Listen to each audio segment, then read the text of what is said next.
I have absolute faith in Rex Lapis. It was only through his leadership that we were able to repel the monsters and subdue the sea creatures, and thus protect the peace of Liyue. The sight of him protecting the masses, and the memory of our centuries of camaraderie, I shall never forget it. All of Rex Lapis's decisions prioritize the welfare of all life in Liyue. That's what I admire about him the most.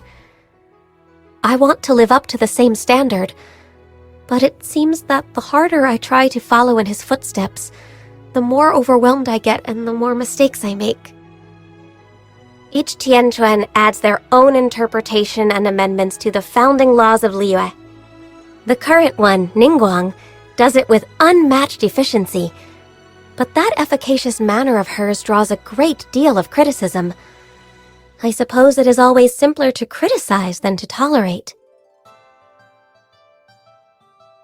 I cannot stand her disrespectful attitude towards Rex Lapis.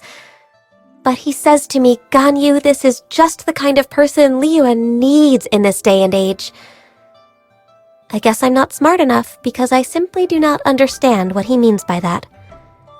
I think I need more life experience to become wise enough to comprehend his words. She came to me recently to discuss the reopening of the Bishui trade route.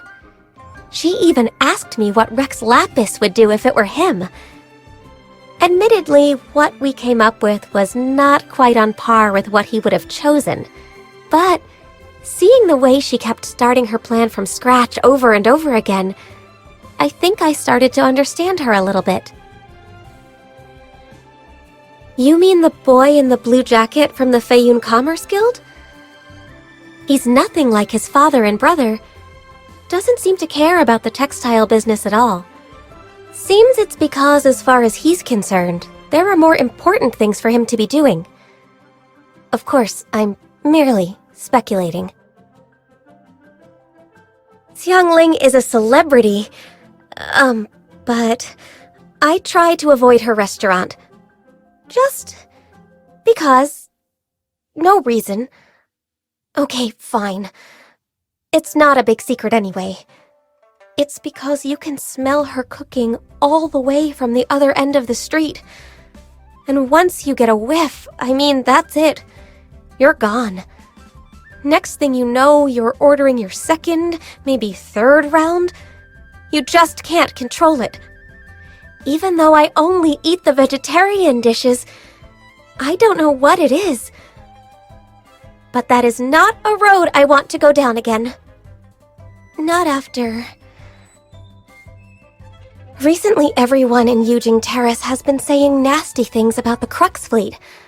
But in my personal opinion, Beidou's contribution to Liyue Harbor goes far beyond what those miserable, rumor-loving heathens could even contemplate. Oops, I'm sorry, I'm not quite sure how that one slipped out.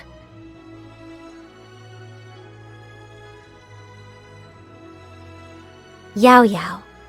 Someone I know at the Ministry of Civil Affairs tasked me with keeping an eye on her in the city, making sure she doesn't try and sneak aboard the Crux. Oh, you want to know what the Ministry of Civil Affairs does? Who knows, am I right? Who knows what they do? Not me. He seems like a bit of an outsider socially. Probably just his personality. I can understand that, to be honest, but I'm not really about to try and get close to him.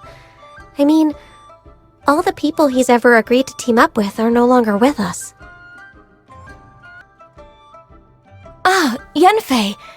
Even back when she was an innocent little girl, she would tell me that you have to keep your promises to live a happy life.